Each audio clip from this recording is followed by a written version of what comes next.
as a fashion label. Tadashi Yanai, the founder, says, Uniqlo is not a fashion company. It's a technology company. And he means it. This is the story of how fabric science, a mindset focused on learning from mistakes, built a retail giant.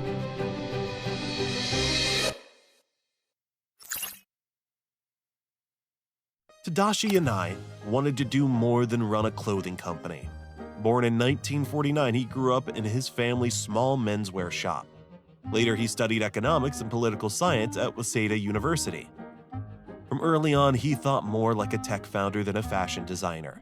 While many focused on new colors and styles each season, Yanai saw clothing as a process to fix and improve, using systems and data. In 1980s Japan, this was rare. People who wanted high-status clothes bought European brands. People who wanted value bought from low-cost chains. No one called their company a technology company that sells clothes. Yanai did, and he meant it. He wanted to use precision and control. Guesswork was out. Instead, he used tests, measured what worked, then made changes again and again. He often said 1 win and 99 losses. This was the company's way of working. Staff tested new products, store layouts, and ideas as small trials. Uniqlo 折をオリオ本島199号線に3月9日朝6時週刊ウルトラUniqlo! Most failed, but each one was studied. These lessons were used for the next test. For Yanai, improvement was a step-by-step cycle. Launch, get feedback, make changes, try again. Yanai made these ideas his management rules, 23 in all. Focused on small steps, clear results, and customer needs. There were no rules about tailoring or fabric design, only how to keep learning and adapting. Yanai saw clothing as something that could always get better. If a shirt could improve, so could the fabric. Uniqlo worked with partners who could develop new materials to fit their needs. Over time, the company became more like a lab. Teams worked on fabric strength, warmth, and dryness, always keeping costs low. Instead of just buying fabric from suppliers, Yanai treated fabric as something they could help build and improve. This system didn't replace stores, it supported them. Stores still sold well-folded basics. But behind the scenes, these goods came from a cycle of steady testing and improvements. Uniqlo made plans with advanced material makers, moving away from fashion cycles and closer to applied science. The next step was to link all these systems with top-level engineers to keep pushing what clothing could do. While other brands focused on trends, Uniqlo worked in a way more like industrial research. Behind the store were rooms with microscopes and climate chambers. Here, fabrics were made, not chosen. A key partner was Terray Industries. Terray is not a well-known name in fashion. It's a global company making advanced fibers for things like planes, cameras, and electronics. They work with materials that handle very tough conditions. For Yanai, this skill made them the right choice. If clothing could be made with this level of care, it could work better than regular fabrics. The first big result from this team was Heat Tech in 2003. Heat Tech looked simple but used a mix of acrylic, polyester, and rayon.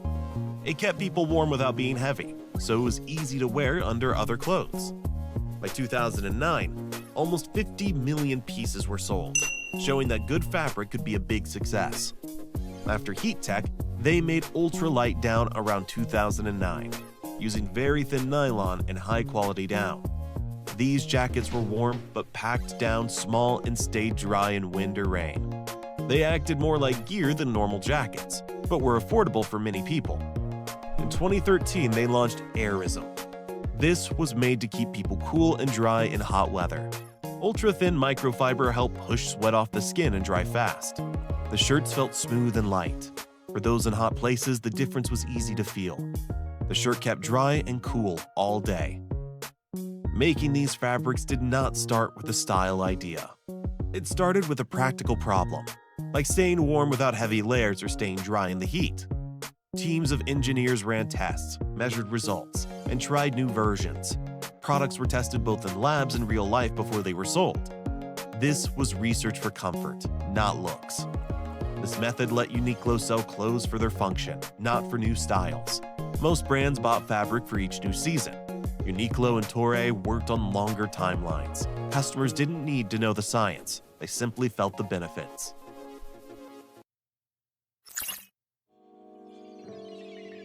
Most clothing stores work with many outside companies. Designs, fabrics, production, and shipping all come from different places. Each step adds time, cost, and risk to quality. Uniqlo does things differently. Its model works as one connected system that handles design, making and selling with direct control. This way of working is called SPA, Specialty Store Retailer of Private Label Apparel. For Uniqlo, this means they manage everything from the first idea to the store shelf. By doing this, they cut out extra costs and can make changes faster than brands that use many suppliers. Uniqlo doesn't guess what will sell. They start with small production runs, around 30% of what they think might sell, and use sales data to decide what to make next. This stops overproduction and allows quick changes if customers need shifts. Instead of betting on trends, they pay attention to real sales numbers and use resources where needed. This setup works even better because of their fabric breakthroughs. If a new material is developed with Toray, it can be tested right away without waiting for other suppliers. Patterns are made, samples tested, and changes are quick. There's less time between creating a new fabric and selling it in stores. In stores, every product has an RFID chip. This tracks each size and color, helps manage stock, and speeds up checkout. If something becomes popular, head office can see this at once and send more to stores without delay. Warehouses use robots and smart software to pick and ship products faster, often within a day after strong sales.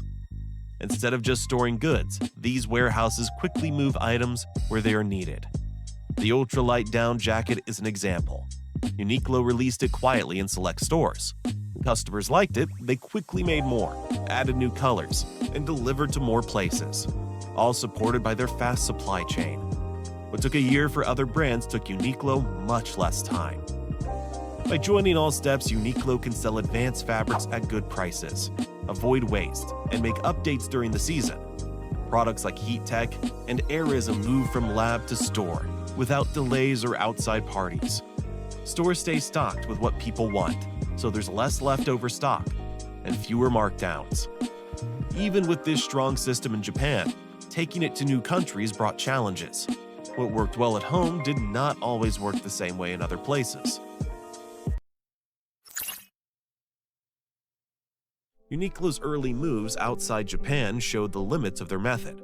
In 2001, they opened stores in London, but chose locations with few shoppers, away from busy shopping areas. In 2005, the brand entered the US, but often picked malls far from city centers, missing the urban areas that fit their style. People didn't know the brand, so these stores struggled. Sales were low, costs were high, and Uniqlo's strong systems from Japan didn't have the same effect.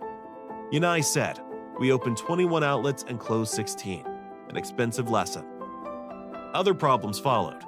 Uniqlo used Japanese sizing in Western markets. A medium for Tokyo felt tight in London or New York. Pricing was off as well. What was seen as good value in Japan seemed expensive in the UK, where cheaper, trendier fashion brands were strong.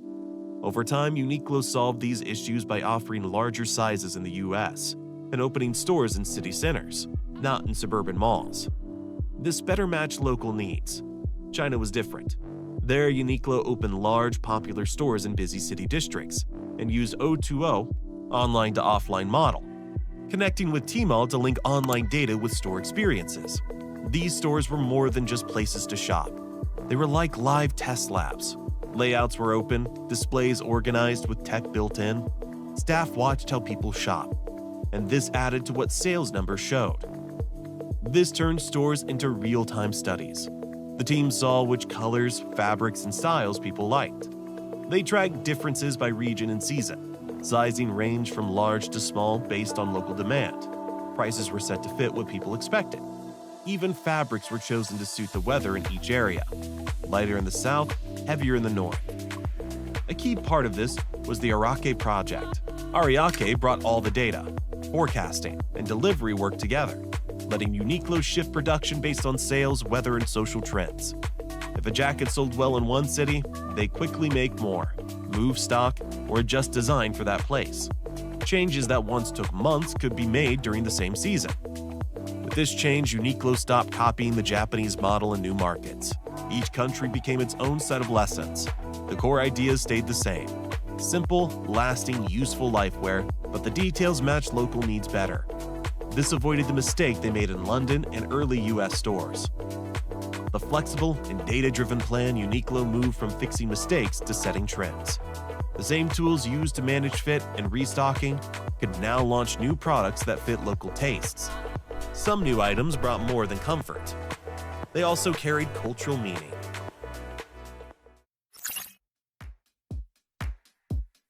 You may have worn a shirt linked to a famous artist or film studio without knowing it. A plain graphic tee could be a partnership from Studio Ghibli, Picasso, Disney, or Marvel. The center of this is UT, or Uniqlo T-shirts, which started in 2003. More than just another product, UT is a platform for ongoing partnerships with artists, museums, franchises, and cultural names. On store racks, basic clothes are broken up by graphic print. Andy Warhol art, manga scenes, or old video game graphics. These stand out and catch your attention. Uniqlo treats culture the same way it treats fabrics, as a working part of its main system. LifeWear is the brand's base. UT designer teams are like apps, short-term, emotional experiences on top of daily basics. UT and other partnerships don't chase trends. The themes are often classic, a well-known painting, a popular cartoon, or a big name. So the item stays relevant. This makes each purchase feel like a lasting part of your closet, based on shared cultural links. Consistency matters. A Disney UT shirt in Tokyo is the same as one in Paris. This keeps the Uniqlo image the same everywhere, and lets campaigns run in many places at once. When a new line is released in different markets together, buyers feel part of something bigger. Some partnerships combine style and function. Sports collaborations with Roger Federer use Airism or Dry X fabrics. For production, the steps are simple. Partnerships run through the same factories as core gear. A graphic tee can be made next to a plain one, so costs stay low and stock is flexible, even for limited runs. This fits with Uniqlo's connected spa model. By building these partnerships into its normal system, Uniqlo turns culture into clothes you can keep and wear, while upholding the exact same standards on every item. This makes Uniqlo both a clothing maker and a culture sharer, ready to use what works anywhere in the world.